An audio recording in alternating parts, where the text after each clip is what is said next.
Un soleil écrasant, une route déserte, une fillette de 10 ans face à une voiture de luxe en panne. Ce qu'elle fait ensuite ne répare pas seulement un moteur. Cela fait trembler un empire et dévoile un secret enfoui depuis 12 ans. Accrochez-vous, car cette histoire de courage et de révélation va vous bouleverser.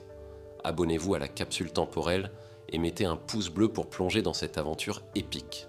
Sous un ciel d'azur brûlant, la route de campagne qui serpentait à travers les vignes du Bordelais semblait fondre sous la chaleur de juillet. Maya Dubois, 10 ans, marchait lentement vers chez elle, ses baskets usées crissant sur les gravillons, son t-shirt délavé de l'école polytechnique, un cadeau de son oncle, bien trop grand pour elle, collant à sa peau sous l'effet de la sueur. Ses tresses colorées, ornées de perles multicolores, dansaient au rythme de ses pas, et son sac à dos, usé jusqu'à la corde, pesait lourdement, chargé de cahiers d'école et d'un trésor. Un petit kit d'outils en métal offert par son oncle Lucien, mécanicien passionné. « Maya, ma petite », lui disait-il souvent, un sourire éclairant son visage buriné, « un moteur, c'est comme un cœur. Si tu sais l'écouter, tu peux réparer n'importe quoi. » À mi-chemin, un éclat métallique attira son regard. Sur le bas-côté, une DS7 Crossback argentée, rutilante comme une étoile au milieu de la poussière, reposait, capot ouvert, ses entrailles mécaniques exposées comme une bête blessée. Un homme en costume gris anthracite, taillé sur mesure, arpentait la route, son téléphone collé à l'oreille, sa voix tranchante perçant l'air immobile. « Je me fiche du prix !» criait-il, son visage rougi par la frustration. 2 heures que je suis coincé ici et j'ai un rendez-vous avec le préfet à Bordeaux, dans moins de 3 heures. Sa montre en or massif jetait des éclats de lumière alors qu'il jetait un regard furieux à son poignet, marmonnant des jurons entre ses dents. Maya s'arrêta, le cœur battant. Les mises en garde de sa tante Sophie résonnèrent dans sa tête. « Ne parle jamais aux étrangers, Maya, surtout pas à ces gens riches qui se croient au-dessus de tout. » Ce village modeste, niché entre les coteaux et les champs de tournesol, était un monde à part, où les habitants, souvent des familles ouvrières, se serraient les coudes. Cet homme, avec son costume hors de prix et son air impatient, semblait venir d'une autre planète, celle des immeubles haussmanniens de Paris, loin de la simplicité du sud-ouest. Pourtant, quelque chose dans sa détresse, dans la manière dont il frappait le capot de frustration, toucha Maya. Elle ajusta son sac, prit une profonde inspiration et s'avança, ses petites mains serrant les sangles de son sac à dos. « Excusez-moi, monsieur, » dit-elle, sa voix claire mais prudente, comme un ruisseau coulant sur des galets. « Vous avez besoin d'aide avec votre voiture ?» Antoine Morel, PDG de Morel Industries, un empire immobilier qui dominait les boulevards parisiens, se retourna brusquement, ses yeux gris acier plissés par l'irritation. Il dévisagea la fillette, ses tresses ornées de perles, son t-shirt trop grand, ses baskets râpées, et un rictus condescendant étira ses lèvres. « C'est gentil, ma petite, » dit-il, sa voix mielleuse cachant mal son agacement. « Mais c'est une voiture de luxe. Il me faut un professionnel, pas une enfant qui joue à la mécanicienne. » Maya haussa les épaules, son regard noisette ne vacillant pas. « Mon oncle Lucien tient un garage à 2 kilomètres d'ici. Il m'a appris à réparer des moteurs depuis que je sais marcher. Je peux au moins regarder. » Sans attendre de réponse, elle posa son sac à dos avec un bruit sourd sur le gravier, s'approcha de la voiture et se pencha sur le moteur, ses petites mains explorant les tuyaux et les câbles avec une assurance qui détonnait avec son âge. « Depuis quand elle fait ça ?» demanda-t-elle, son ton aussi sérieux que celui d'un ingénieur. Antoine, désarçonné, croisa les bras, son costume froissé par la chaleur. « Elle a commencé à surchauffer il y a 40 minutes, puis elle s'est arrêtée d'un coup. Plus rien. » Maya inclina la tête, ses yeux scrutant les entrailles métalliques. « Vous avez senti une odeur sucrée, comme du sirop d'érable ?» Antoine cligna des yeux, pris de court. « Oui, maintenant que tu le dis, comment tu sais ça ?»« Système de refroidissement, » répondit Maya, pointant du doigt une petite flaque verte sous la voiture, invisible pour Antoine dans sa panique. « Vous avez une fuite de liquide de refroidissement, c'est ça qui fait surchauffer le moteur. » Elle se redressa, essuya ses mains sur son t-shirt et ouvrit son sac pour en sortir un petit étui métallique, marqué d'éraflures, mais soigneusement rangé. C'était le kit d'urgence de Lucien qu'il lui avait donné avec un clin d'œil. On ne sait jamais quand la route a besoin d'un héros.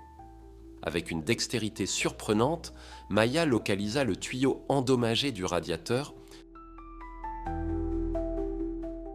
appliqua un ruban adhésif spécial et serra une pince pour sécuriser la réparation. Antoine l'observait, fasciné malgré lui. Il y avait quelque chose d'étrangement familier dans la manière dont elle plissait le front, concentrée, ou dans la lueur déterminée de ses yeux noisettes. Cette gamine, à peine plus haute que le capot, manipulait les outils comme une virtuose. Alors qu'elle repoussait une tresse de son visage, Antoine aperçut un éclat vert à son doigt. Une bague, une émeraude sertie dans de l'or ancien, maintenue par un fil enroulé pour ne pas glisser de sa petite main. Son cœur s'arrêta.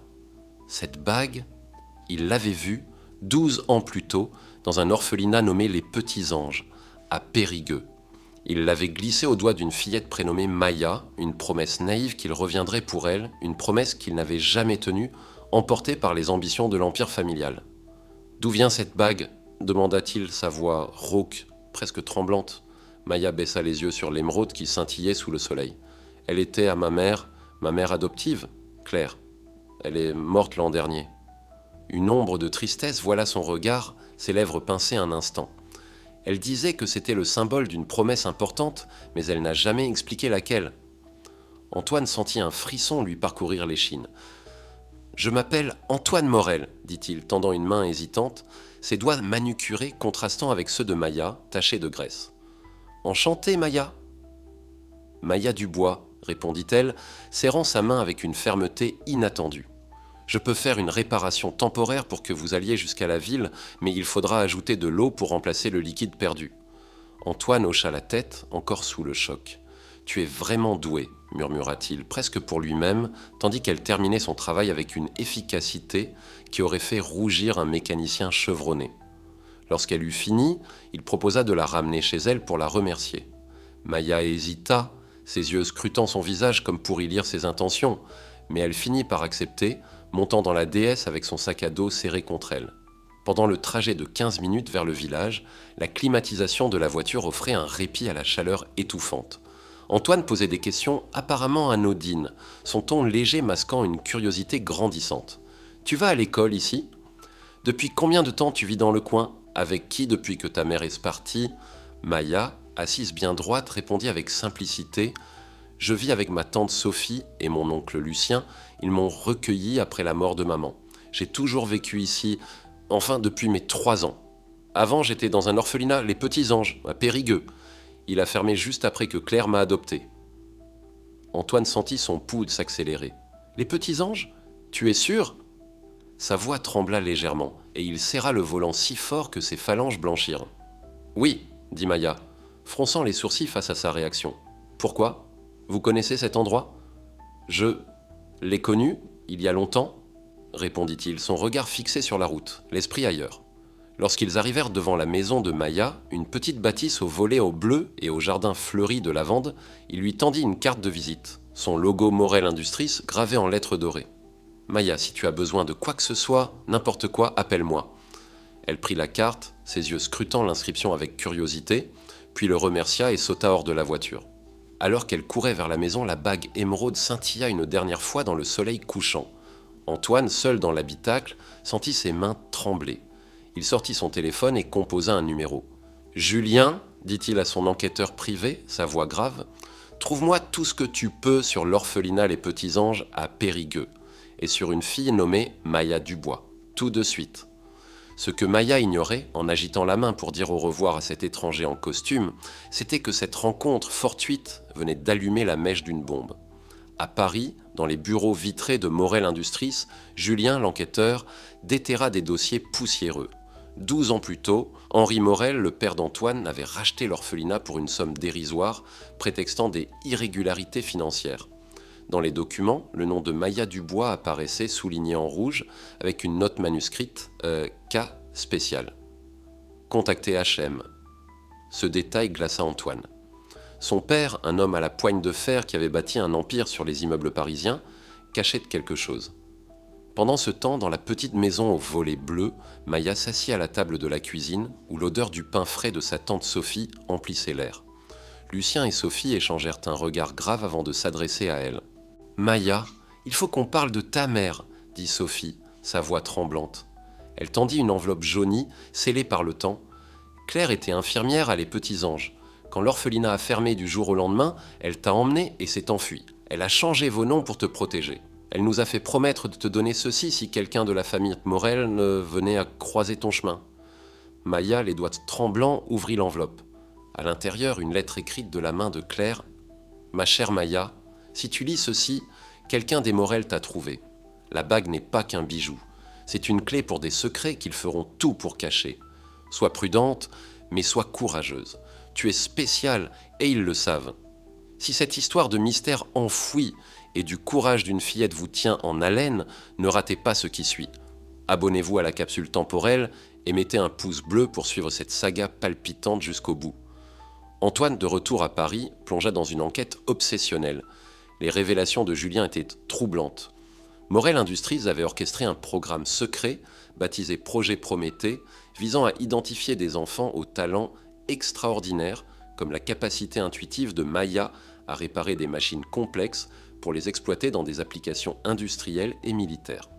Des rapports montraient que les petits anges n'étaient pas un cas isolé. 5 autres orphelinats avaient été fermés sous des prétextes douteux, leurs dossiers scellés.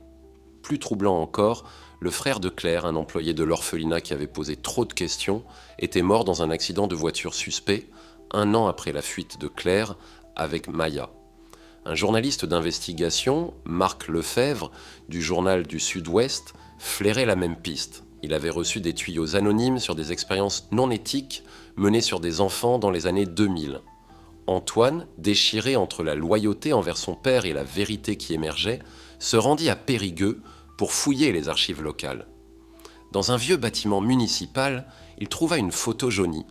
Une jeune Maya, âgée de 3 ans, tenant la main de Claire, l'infirmière, devant l'orphelinat.